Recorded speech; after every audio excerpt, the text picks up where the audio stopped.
ನೀವು ಎನ್ಕ್ವೈರಿ ಮಾಡಿಸಿ. ತಾವೆಲ್ಲರೂ ಕೂಡ ಯೋಚನೆ ಮಾಡ್ಬೋದು 6 ಕೋಟಿ ರೂಪಾಯಿ ಬಿಲ್ಡಿಂಗ್ ಯಾವ ಥರ ಬರಬೇಕು ಅಂತ. ಈ ಥರ ಮೊನ್ನೆ ಅವ್ರು ಸುರೇಶ್ ಗೌಡರು ಓಪನ್ ಮಾಡೋಕ್ಕೆ ಮೊದಲು ಮುಂದುಗಡೆ ಒಂದು ಸರ್ಜಾ ಬಿಟ್ಟಿದ್ರು, ತಾವೆಲ್ಲ ನೋಡಿದ್ರು ಇಲ್ಲೋ ಗೊತ್ತಿಲ್ಲ. ಅವರಿಬ್ಬರು ಮೇಲೆ ಕತ್ತಿದ್ದಾರೆ, ಹತ್ತಿದಾಗ ಕೆಳಗೆ ಬಂದೈತಿ, ಅವ್ರಿಗೆ ಸಣ್ಣ ಪುಟ್ಟ ಗಾಯಗಳಾಗಿದೆ. ಇವತ್ತು ಅವನು ಯಾಕೆ ಬಿಟ್ಟು ಹೊಟ್ಟೋದ?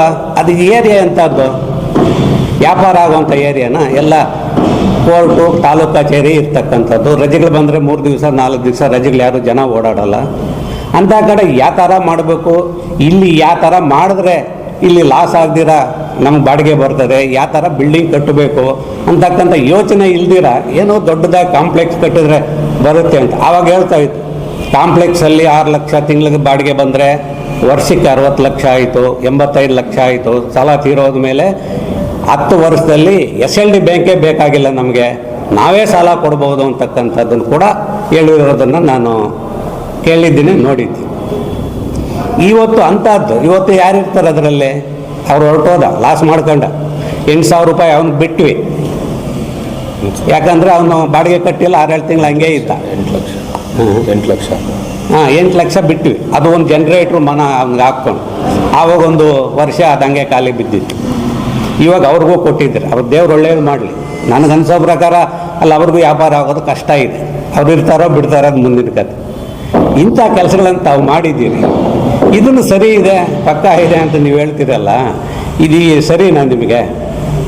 ಜನಗಳ ದುಡ್ಡನ್ನು, ರೈತರ ದುಡ್ಡು, ಅದು ಕಮರ್ಷಿಯಲ್ ದುಡ್ಡು ಇಲ್ಲ, ವ್ಯಾಪಾರಸ್ಥರ ದುಡ್ಡು ಅಲ್ಲ. ಅದು ರೈತರು ಜೀವಾಮ ತೋಟದಲ್ಲಿ ಬೆಳೆದು ಅದಕ್ಕೆ ಬಡ್ಡಿಗಳು ಕಟ್ಟಿ ಜಪ್ತಿಗಳು ಮಾಡಿಸ್ಕೊಂಡಿರೋ ರೈತರು ಎಷ್ಟೋ ಜನ ಇದ್ದಾರೆ, ಮಾಡಿಸ್ಕೊಂಡು ಕಟ್ಟಿರೋದು. ಅವ್ರು ಇನ್ನೂರು ಏನೋ 3.5 ಕೋಟಿ ಇಕ್ಕಿದ್ರು ಅಂತೇಳಿ ನೀವೇನೋ ಮಾಡಬೇಕು ಅಂತೇಳಿ ಅದೇನೋ ದೊಡ್ಡವ್ರು ಹೇಳ್ತಾರೆ, ಮುಂದ್ರುಂಡೆ ಹಂಗೆ ಕುಡ್ ಕಟ್ತೆ ಅನ್ಕೋಚನೆ ಪಾಡಿಸೇಷೆ ಅಂತ ತೆಲುಗಿನಲ್ಲಿ ಒಂದು ಗಾದೆ ಹೇಳ್ತಾರೆ. ಆ ರೀತಿ ಅವ್ರೇನೋ ಇಟ್ಟಿರೋದನ್ನ ನೀವೇನೋ ಮಾಡೋಕ್ಕೆ ಹೋಗಿ ಈ ಥರ ಮಾಡಿ ಇಟ್ಟಿದ್ದೀರಿ. ಇವತ್ತು ಕೂಡ ನನ್ನ ಲೆಕ್ಕದ 4 ಕೋಟಿಗೂ ಕೂಡ ಅದು ಎಲಿಜಿಬಲ್ ಆದಂಥ ಕಟ್ಟಡನೇ. ತಾವು ಎಷ್ಟೋ ಜನ ಮನೆಗಳು ಕಟ್ಟಿರ್ಬೋದು, ಇಲ್ಲ ಬಿಲ್ಡಿಂಗ್ಗಳು ಕಟ್ಟಿರ್ಬೋದು. ಪಕ್ಕದಲ್ಲಿ ಕೋರ್ಟ್ ಕಟ್ಟಿದ್ದಾರೆ, ಯಾವ ಟೈಲ್ಸ್ ಉದುರೋಯ್ತು?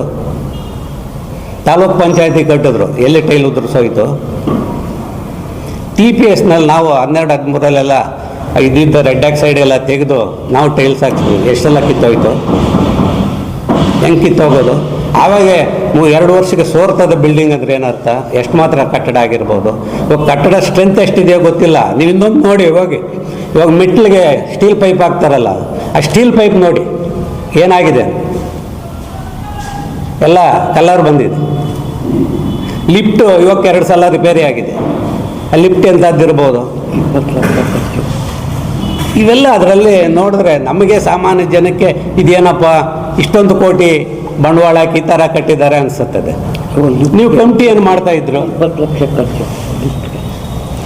ರಿಪೇರಿಗಳಿಗೆ ಅದು ಅಷ್ಟು ಕೋಟಿ 6 ಕೋಟಿ ಚಿಲ್ಲರೆ ಅವ್ರು ಕೊಟ್ಟಿದ್ರು ಕೂಡ ಅಧ್ಯಕ್ಷ ಚೇಂಬರ್ ಮಾಡಿಲ್ಲ, ಆಫೀಸಿಗೆ ಚೇಂಬರ್ ಇಲ್ಲ, ಮೀಟಿಂಗ್ ಚೇಂಬರ್ ಇಲ್ಲ. ಅದಕ್ಕೆ ಎಕ್ಸ್ಟ್ರಾ 20 ಲಕ್ಷ ಖರ್ಚು ಮಾಡಿದ್ದಾರೆ ತಿರುಗಿ ಚೇಂಬರ್ಗೆ. ಲಿಫ್ಟ್ಗೆ 2 ಸಲ ರಿಪೇರಿಗೆ ಮಾಡಿದ್ದಾರೆ, 1 ಲಕ್ಷ 2 ಲಕ್ಷ ಮೇಲೆ ಖರ್ಚು ಮಾಡಿದ್ದಾರೆ. ಇಡೀ ಬಿಲ್ಡಿಂಗ್ ರಿಪೇರಿಗೆ 20 ಲಕ್ಷ ಮಾಡಿದ್ದಾರೆ. ನೀವು ಸೆಕ್ರೆಟ್ರಿನವ್ರು ಕೇಳಿ ಎಷ್ಟು ಖರ್ಚು ಮಾಡಿದ್ದೀರಾ ಏನೋ ರಿಪೇರಿಗೆ ಅಂತ ಇದುವರೆಗೂ. ಈ ಥರ ಇದೆ. ಅವ್ರು ಹೇಳ್ತಾರೆ ಎಂಟನಪ್ಪನವ್ರು ಹೇಳೋದು ಸುಳ್ಳು, ಸತ್ಯಕ್ಕೆ ದೂರವಾಗಿದ್ದು ಅಂತ. ಯಾವುದು ದೂರವಾಗಿದ್ದು? ಯಾವುದು ಸತ್ಯಕ್ಕೆ ದೂರವಾಗಿದೆ? ತಾವು ಒಂದ್ಸಲ ನೀವು ಉದ್ದಕ್ಕೆ ಹೋಗಿ ಮೆಟ್ಲತ್ತು ನೋಡಿದ್ರೆ ಗೊತ್ತಾಗುತ್ತೆ, ಇವಾಗ ಮಾಡ್ತಾ ಇದ್ದಾರಾ, ಟೈಲ್ ಹಾಕ್ತಾ ಇದ್ದಾರಾ ಏನು ಅಂತ. ಅದ್ರ ಮೇಲ್ಗಡೆ ಇನ್ನೂ ಒಂದು ಫ್ಲೋರ್ ಇದೆ, ಅಲ್ಲಿ ಹೋದ್ರೆ ಅವ್ರೇನಾದರೂ ಈ ನಡುವೆ ಹೋಟ್ಲ್ನ ಸರ್ ಮಾಡ್ಕೊಂಡಿರ್ಬೋದೇನೋ. ನಾನು ಮೇಲಕ್ಕೆ ಹೋಗಲಿಲ್ಲ, ಅದು ಗೊತ್ತಿಲ್ಲ. ಇವಾಗ ಎಲ್ಲ ಕಡೆ ಇದು ಸಿಮೆಂಟ್ ಕಲಿಸೋದಕ್ಕೆ